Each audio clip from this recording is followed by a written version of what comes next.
Presentada por Grupo Argos, una multinacional de origen colombiano enfocada en infraestructura y materiales de construcción, propiedad de más de 40.000 accionistas. Grupo Argos, inversiones que transforman.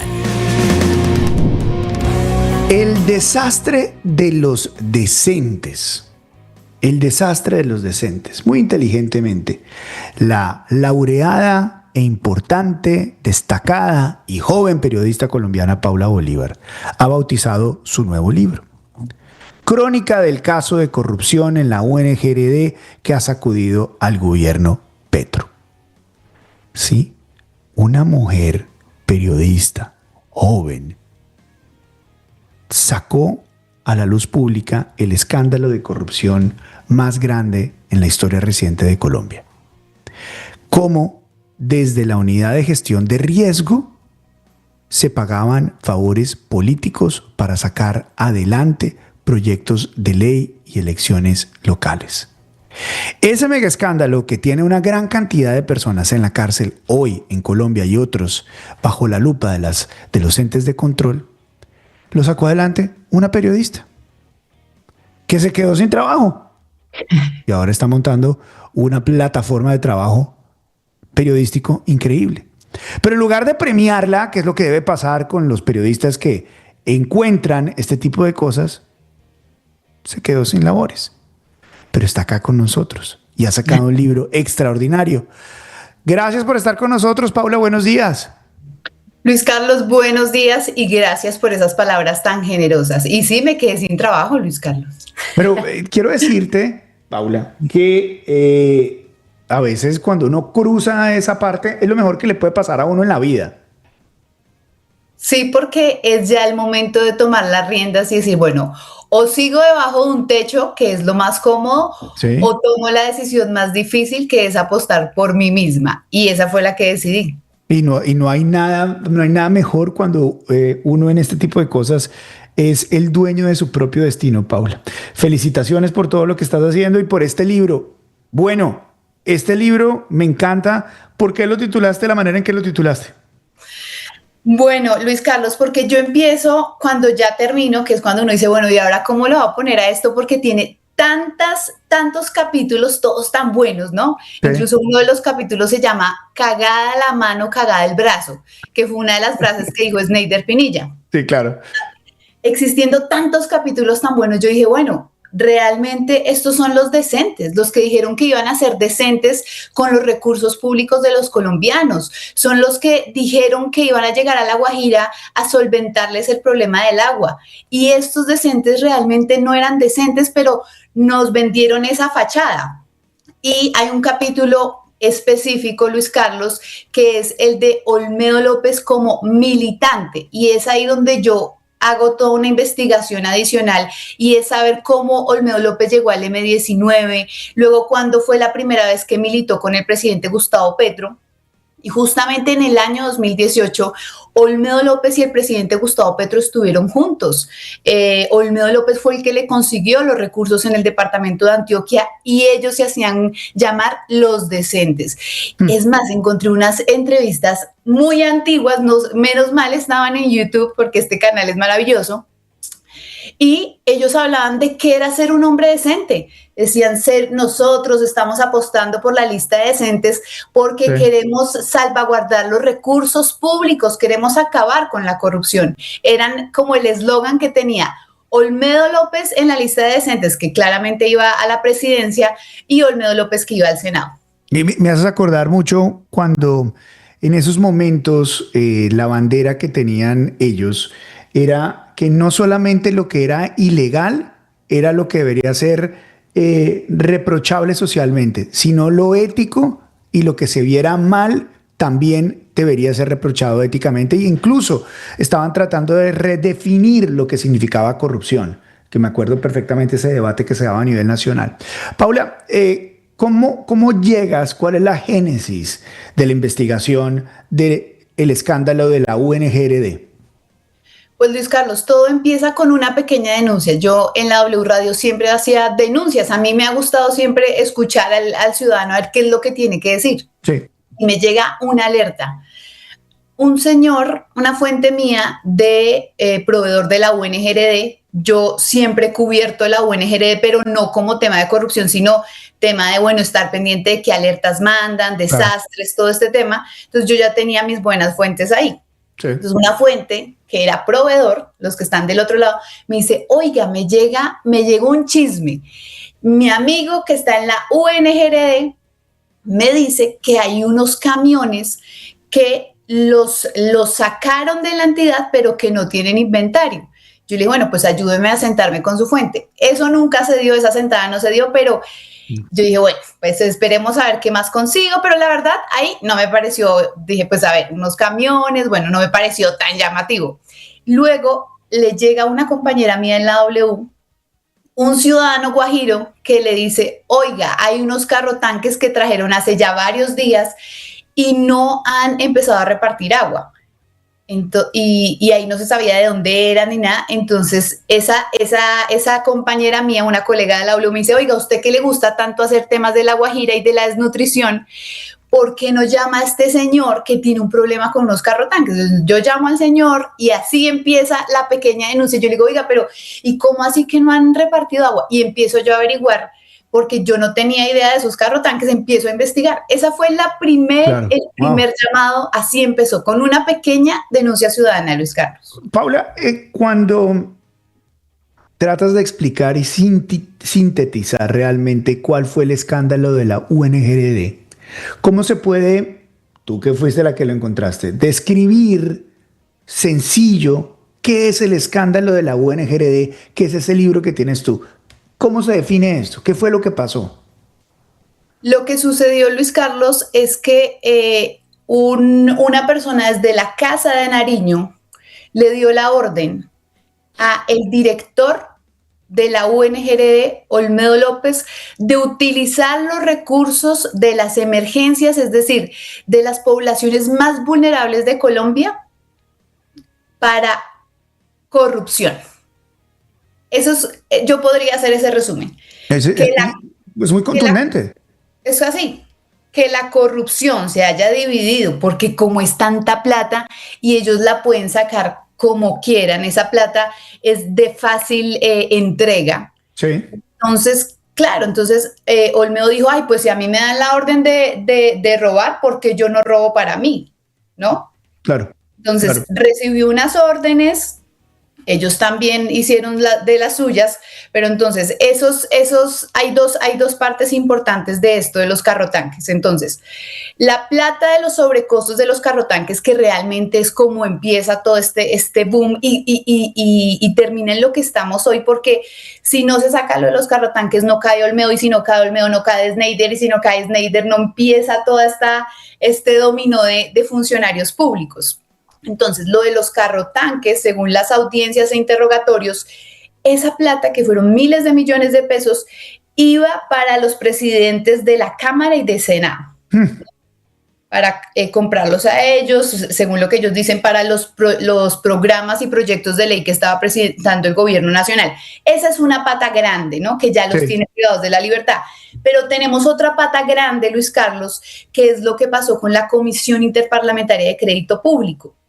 Y es que según lo que cuenta Olmedo, María Alejandra Benavides, que era la asesora del ministro Bonilla, y Snyder Pinilla, se les dio la orden, el ministro del Interior, Luis Fernando Velasco, les dio la orden en una reunión en Palacio de Nariño de utilizar unos contratos de la UNGRD para beneficiar a los congresistas que hacían parte de la Comisión Interparlamentaria de Crédito Público, para que le autorizaran rápidamente al ministro de Hacienda unos créditos internacionales. Entonces, ahí es donde está Guadid Mansur, Julián Peinado, esos estaban poniendo trabas ahí. Entonces, es como un peaje que siempre le han puesto. ¿Y ese peaje cómo lo pagan? Entonces, ¿cómo lo pagan? Está Guadid Mansur, según lo que cuenta. Entonces, sí. Córdoba, ¿no? Cotorra, Córdoba. Entonces, mire, Guadid, nosotros tenemos, desde la UNGRD le vamos a ayudar con un contrato de 90.000 millones de pesos en Córdoba. Ya la UNGRD, los bandidos, saben qué contratista les va a hacer el favor para después devolverle la plata a Guadid Mansur. O sea, lo hacen parecer como algo legal. Claro. Yo entrego un contrato, un Córdoba y emergencias todo el tiempo. Claro. ¿Por qué me van a decir a mí que ese contrato es ilegal? Pero ellos, por debajo de cuerda, ya tienen firmado el contrato. Pues según lo que ellos dicen, también se reunieron con el alcalde, porque el alcalde también dice, no, es que yo necesito ese jarillón sí o sí mañana mismo. Claro. Entonces, el alcalde hace la solicitud, luego abren el proceso, porque como no hay licitación, y ya Olmedo y Schneider tienen cuadrado al contratista que después le va a pagar la dádiva al congresista. Claro, Así claro. funciona. Y lo que hace mucho sentido es eso que acabas de decir, que como no hay licitación porque son emergencias, esa es la naturaleza de la UNGRD, la plata hay que sacarla ya porque es emergencias, Unidad Nacional de Gestión de Riesgos, hay emergencias, esto se reparte de manera inmediata, sin mucha burocracia. El descubrimiento de todo esto es que hay realmente un tinglado para favorecer gente cuando hay que repartir esos dineros.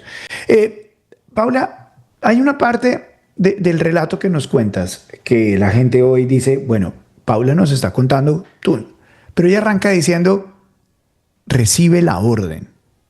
¿Quién da la orden? ¿Eso ya se sabe? ¿Eso ya ha sido establecido por las autoridades? ¿O eso está por conocerse? Pues lo que ha dicho Olmedo López es que Carlos Ramón fue la persona que le dio la orden. Y yo le pregunto porque en mi libro El desastre de los decentes, justamente Luis Carlos está la entrevista exclusiva desde prisión con Olmedo López, en donde yo le pregunto esas cosas. Sí, claro. Y él me dice que él, a ver, le ponen encima a un tipo que era su ídolo, ¿no? Por ser del M-19.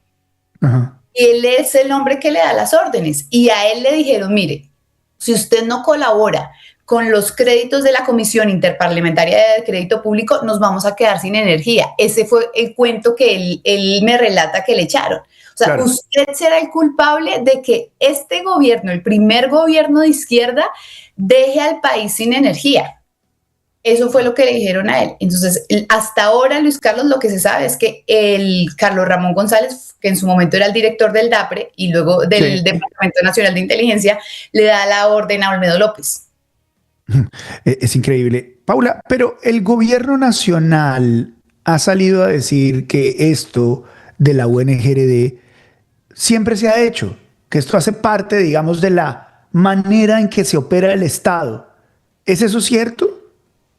Sí. Es cierto que siempre se han robado la UNGRD, que es lamentable decirlo.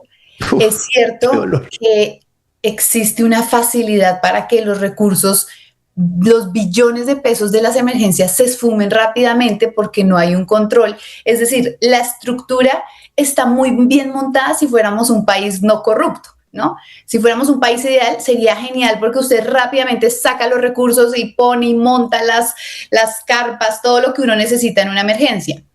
Pero realmente siempre han llegado denuncias, no se han comprobado. En el COVID-19 hubo varias irregularidades que demostró la Contraloría con el tema de los mercados. Es decir, en varios gobiernos sí ha pasado, Luis Carlos, pero a mí sí me llama la atención que este gobierno salga a decir que entonces como los otros robaron, pues yo también voy a robar, ¿no? Como todos robaron, esa es la parte más dura de todas.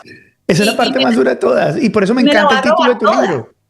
Y me la voy a robar toda, porque es que lo que en su momento yo encontré es que el ministro de Hacienda le había autorizado a Olmedo López 1,4 billones, con B, 1,4 billones de pesos a Olmedo López por solicitud de Olmedo López. Estos recursos no hacían parte del presupuesto nacional, sino del Tesoro Nacional de los colombianos. Es decir, ese rubro, Luis Carlos, que uno tiene para una cosa que es que sea demasiado importante. Y no había una emergencia en ese momento y el ministro decidió desembolsar esa plata. Es una barbaridad. Cuando llega Carlos Carrillo, yo le pregunto, bueno, ¿qué pasó con esa plata? ¿Cuánto encontró de los 1,4 billones de pesos? Y él dijo que no encontró nada. La historia es fascinante, es la descripción de cómo opera el mecanismo de corrupción en Colombia.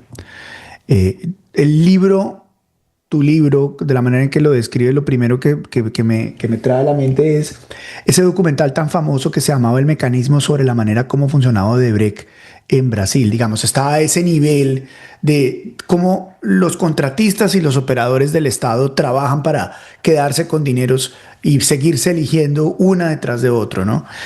Por eso pienso que este libro es fascinante y la gente que nos está viendo debe comprarlo para hacerse un favor y para hacernos un favor atacando a la corrupción. Pero, Paula, cuando uno va haciendo esto, ¿no te daba miedo? Es decir, una cosa tras otra, otro tipo más poderoso que otro, una periodista joven encontrándose todo esto, ¿no te dio miedo en algún momento de todo lo que estabas haciendo?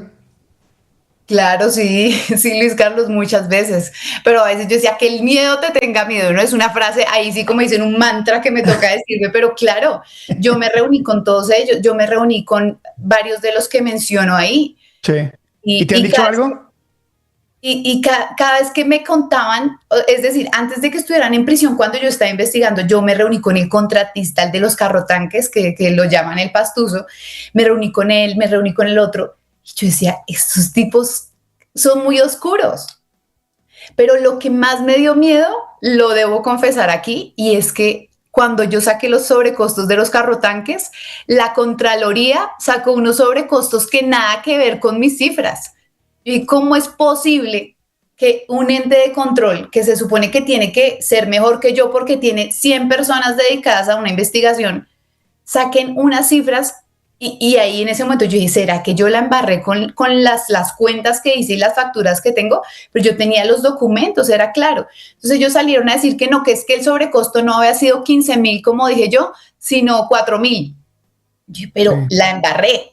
Luego, ya con el tiempo, la fiscalía cuando revisó todo dijo, no, sí, son 14,000 millones de pesos de sobrecostos. Entonces, todos los días era un problema diferente. Y sí, claro, me dio mucho miedo ir a ver a Olmedo López, un tipo que está en la cárcel porque yo lo denuncié.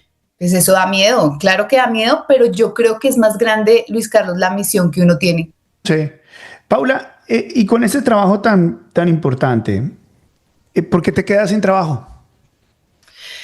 Porque los medios tradicionales están en un problema evidente y es que el modelo económico que tenían antes ya hoy no les es sostenible, hoy ya no les funciona. Entonces en el Grupo Prisa hicieron un recorte y pues ahí salí yo. Y los recortes, obviamente, el Grupo Prisa, que es una empresa extraordinaria a nivel internacional, está en la potestad como cualquier compañía de sacar y poner a su gente, pero la pregunta va más hacia, ¿crees que esta denuncia tuvo algo que ver con tu salida? Pues yo no lo sé, digamos. ¿No tienes evidencia para decirlo? Yo no tengo certezas, no sé si sí, si no, pero justamente pues yo estaba destapando en los últimos días el laberinto de por donde se pierden los recursos de la salud. Sí. Ese fue como mi último trabajo y hace 8 días me había ganado el Simón Bolívar por ese segundo trabajo. Sí. Entonces, claro, uno dice, pues, ¿qué pasó aquí? Pero yo sí siempre he tenido muy claro, Luis Carlos, es que uno no es indispensable en una empresa que tiene que dar dividendos. Cierto. No, y haríamos mal sindicar a un grupo empresarial de medios de haber tenido algo que ver con esto. Simplemente la pregunta es una pregunta obvia. Es una pregunta obvia. Y es una pregunta que de pronto yo creo que mucha gente se hizo en las redes sociales en ese momento, porque pues la gente pasó de felicitarme a luego a lamentar lo que había pasado, pero sin duda. Sí, o sea, yo no puedo decir que sí, que fue por eso, no, simplemente hubo un recorte y yo salí en la colada. Entiendo perfectamente y uno tiene que aprender a ser agradecido así uno salga de los lugares donde está, a decir gracias porque estando en ese sitio pude haber hecho esto, hice lo que hiciste, aprendí lo que aprendí y estoy listo para un nuevo capítulo. Sobre ese nuevo capítulo, cuéntanos qué es eso de Brava News. Bueno, Luis Carlos, Brava News es un medio de comunicación digital liderado y dirigido por 2 mujeres. Justamente estoy con mi colega Laura Palomino, que también salió en ese recorte. Ella duró 10 años cubriendo fiscalía en la W Radio. Y Brava News es un lugar en donde queremos seguir haciendo periodismo responsable, investigaciones, pero que se pueda scrollear, ¿no? Por eso le pusimos ese eslogan, donde el periodismo se scrollea. Tenemos la oportunidad de que varias mujeres sean columnistas, le estamos dando voz de pronto no a los mismos de siempre, sino refrescar esas ideas de quiénes son los expertos o quiénes son las autoridades en un país. Estamos en todas las redes sociales por ahora, estamos en Instagram, estamos en TikTok, estamos en YouTube. Y en Twitter, por supuesto, haciendo informes. También tenemos como unas secciones que es para ayuda al ciudadano, que se llama el How To. Es decir, venga, si usted quiere poner una tutela, ¿cómo lo puede hacer? Queremos que sea un servicio social también para la gente. Entonces buscamos abogados para que de forma gratuita le cuenten a la gente si de pronto la para un policía, tiene derecho a quitarle el celular. Bueno, cosas que uno siempre se pregunta y que de pronto sí pueden ayudar al ciudadano. ¿Dónde pueden ver Brava News? Brava News, bravanews.co, ese es nuestro portal, ahí pueden ver todas nuestras columnas, nuestras noticias y nuestro medio principal es Instagram. Bueno, pero esperemos que podamos hacer algo juntos, ¿no? Me parece que sí, es lo señor, yo sé que vamos a hacer algo juntos. Vamos a hacer algo juntos muy pronto con Brava News, con Paula Bolívar y todo este trabajo extraordinario que están haciendo. Paula, felicitaciones por El desastre de los decentes. Gran libro, gran trabajo. Eres una excelente reportera, excelente periodista, excelente investigadora, con muchos años por delante y seguramente muchos éxitos más por delante también. Gracias por darnos unos minutos acá en Vélez por la Mañana, Paula. No, señor Luis Carlos, gracias por la generosidad y también para demostrarnos a nosotros los periodistas que vamos ahí detrás que sí se puede, ¿no? Porque lo que ustedes han hecho con Luis Carlos Vélez, Vélez en la Mañana, ha sido absolutamente un éxito y eso lo dice todo el mundo. Soy testigo, soy consciente, así que muchas gracias por la invitación. No olviden comprar mi libro El desastre de los decentes, en donde la conclusión, Luis Carlos, es que la corrupción sí mata y no lo hace con un arma en la cabeza, sino con sobrecostos. Es completamente cierto. El desastre de los decentes de Paula Bolívar. Felicitaciones. De Paula Bolívar Pinilla. Tiene mamá. Estoy seguro que la mamá también quiere que le pongan el apellido ahí. Felicitaciones. Vamos a comprar tu libro y próximamente, si Dios quiere, vamos a estar trabajando juntos. Paula, un abrazo. Cuídate mucho. Gracias. Gracias. Muchas gracias por la invitación. Buen día. Esto es Vélez por la Mañana. Lo que pasa, lo que importa, lo que otros no cuentan. Esta sección es presentada por Grupo Argos, una compañía que está acelerando su crecimiento con una nueva plataforma de agregados del Caribe hacia Estados Unidos, la expansión en energía solar, vías y aeropuertos. Grupo Argos, inversiones que transforman.